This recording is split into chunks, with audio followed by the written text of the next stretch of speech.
9 a.m., 42 minutes before Piscine kickoff. Today we'll be focusing on the shell, or that means the command line terminal. That's the interface that most developers interact with the computer.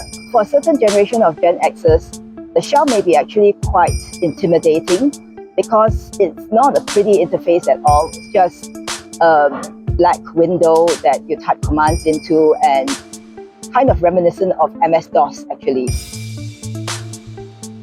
While waiting, I also want to discuss a little bit about the demographic that most of us long-time Windows users who have underexplored on Mac and Linux are at. I think most of us are Gen X or early Gen Y, people who have got their first computer in the home in the early to mid 1990s.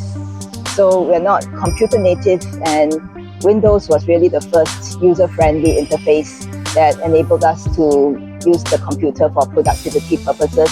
Macs at that time were an expensive luxury, and Linux was just too much of a learning curve for us. So I think for people like me in this kind of profile, that's where we need to spend extra time getting used to the terminal so that we can kind of rewire ourselves and be less dependent on having a pretty interface to speak to a computer.